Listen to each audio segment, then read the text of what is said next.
Chapitre 1. Les réactions responsables de la libération de l'énergie emmagasinée dans la matière organique au niveau de la cellule. Introduction.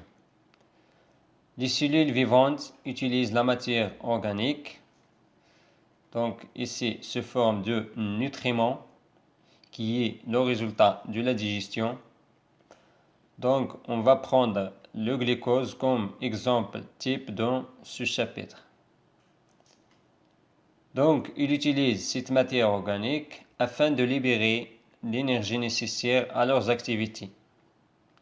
Les activités cellulaires comme le travail mécanique des muscles, des cellules musculaires, comme le transport actif qui se fait à travers les membranes cellulaires, les synthèses cellulaires comme la synthèse des protéines.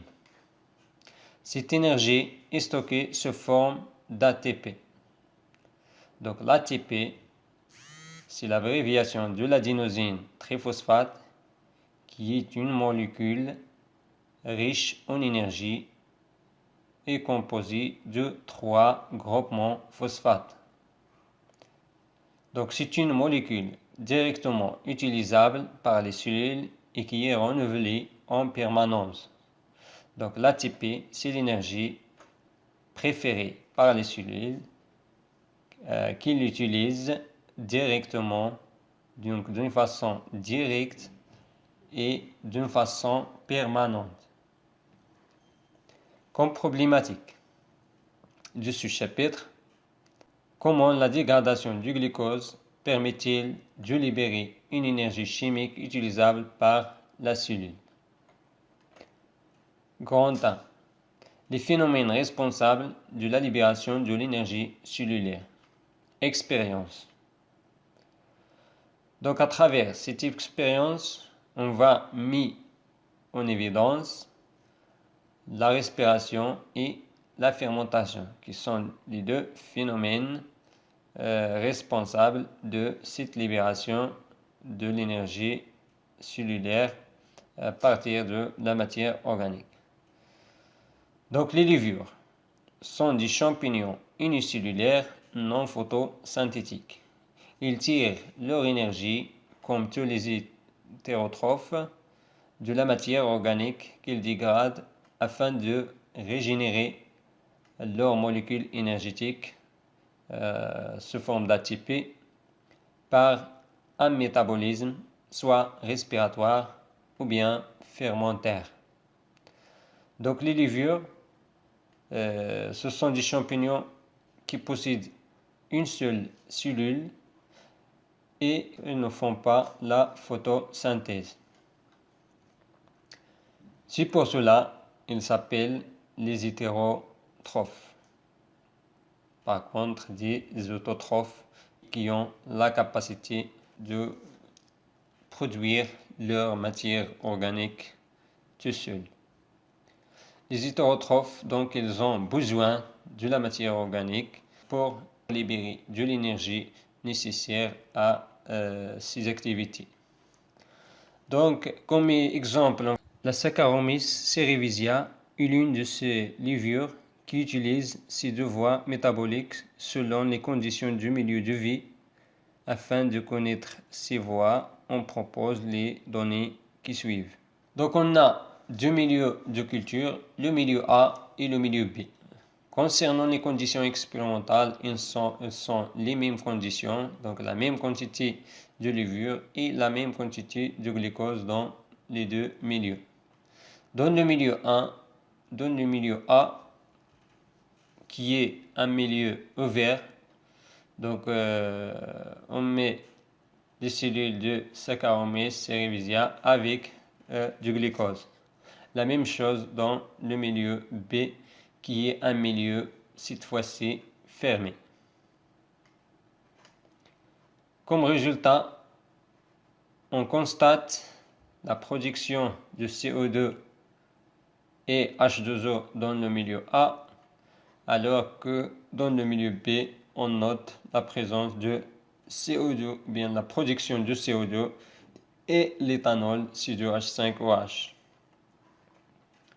Concernant l'évolution du poids du vivant, dans le milieu A, on a plus 0,6 g, alors que dans le milieu B, on a seulement plus 0,02 g du poids du vivant. Concernant la quantité de glucose utilisée par gramme de levure produit, donc dans le milieu A, pour avoir 1 gramme de levure, il faut avoir 4 grammes de glucose seulement. Alors que dans le milieu B, il faut avoir une quantité de 150 grammes de glucose pour produire 1 gramme de levure. La forme de levure au microscope. Donc dans le milieu A, par rapport au milieu B, on constate que les deux cellules, ils ont le même aspect, sauf la différence en organite qui s'appelle les mitochondries. Donc, dans les cellules du milieu A, elles sont bien développées, elles sont très nombreux, alors que dans le milieu B, elles sont presque absentes. La première question.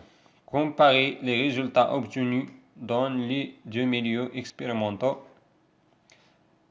La deuxième question. Sachant que les deux voies métaboliques en question sont la respiration et la fermentation alcoolique, déduisez la voie métabolique utilisée dans chaque milieu. Donc, pour répondre à ces questions, petite 2, analyse et interprétation du résultat. Donc, la réponse de la première question, qui est l'analyse des résultats obtenus par cette expérience. Donc, dans le milieu A, qui est un milieu ouvert, on dit aérobie, donc il est riche en O2, ou bien on dit oxygène. On remarque une évolution importante du poids de la levure, donc plus 0,6 g par rapport à la faible augmentation du poids vivant dans le milieu B, qui est un milieu fermé anaérobie, dépourvu de dioxygène. Donc ce poids ne dépasse pas 0,02 g seulement. La quantité de glucose consommée dans le milieu B dépasse beaucoup celle consommée dans le milieu A. Donc, dans le milieu B, on a 150 grammes, alors que dans le milieu A, on a seulement 4 grammes. Comme définition, milieu anaérobie, donc c'est un milieu dépourvu de dioxygène, O2, par opposition au milieu aérobie, qui est un milieu où il y a présence de dioxygène. Comme réponse de la deuxième question, les levures du milieu A utilisent la respiration cellulaire pour produire de l'énergie, car elles se trouvent dans un milieu aérobie ouvert où le dioxygène est disponible. Et on remarque la production de CO2 et H2O, spécifiques aux réactions respiratoires. Donc, une dégradation complète de glucose, car CO2 et H2O, ce sont des composés non énergétiques. Donc, ils ne contiennent pas de l'énergie. Alors que les levures du milieu B utilisent la fermentation alcoolique, parce qu'ils se trouvent dans un milieu anaérobie fermé, donc ils ne disposent pas de O2. Et on note la production d'éthanol, qui est un alcool résultant de la dégradation incomplète du glucose, car le composé organique éthanol, il contient encore de l'énergie, donc on n'extrait pas la totalité d'énergie qui existe dans la molécule de glucose, dans ce cas de la fermentation alcoolique. Titre 3. respiration et fermentation. Donc ce sont deux processus cellulaires qui permettent principalement la production d'énergie. Petite a, la respiration. Donc c'est un phénomène réalisé dans un milieu contenant du dioxygène.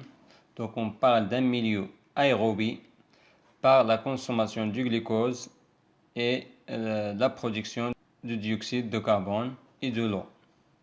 Il permet la production d'une grande quantité d'énergie utilisable par la cellule, donc sous forme d'ATP, suite à la réaction suivante. Donc la réaction de la respiration, la réaction générale, donc le glucose C6H12O6, le 6O2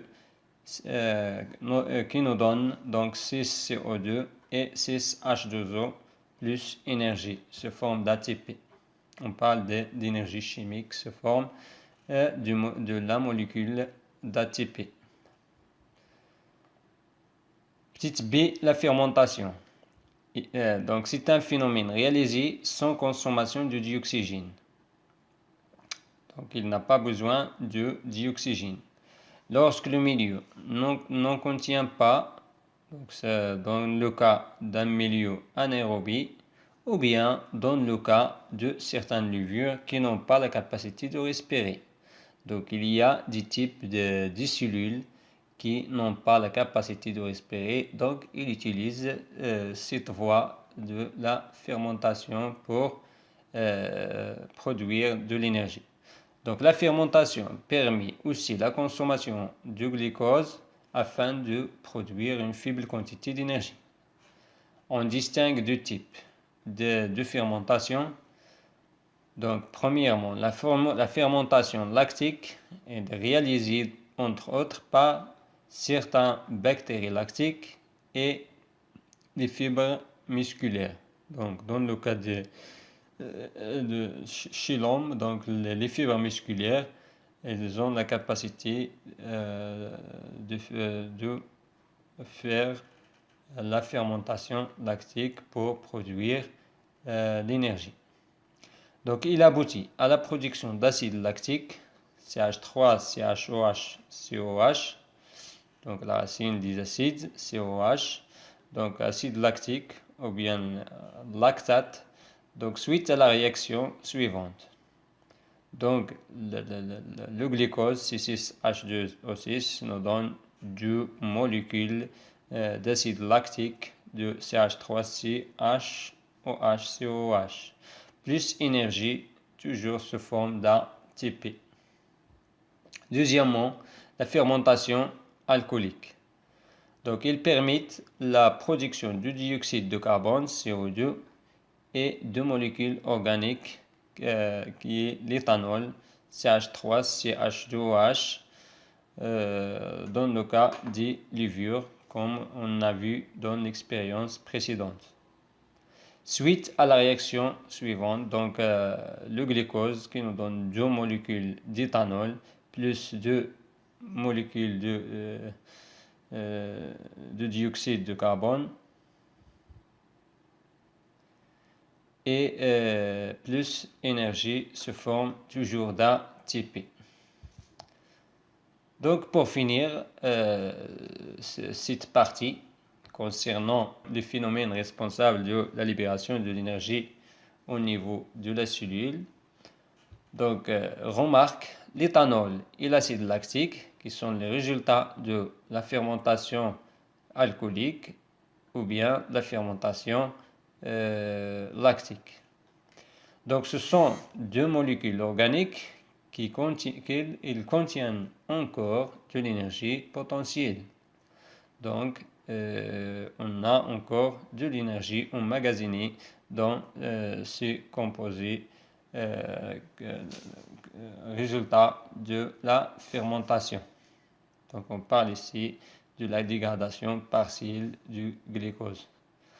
Donc concernant la deuxième partie, on va consacrer une autre vidéo pour parler de la deuxième partie de ce cours qui concerne la glycolyse.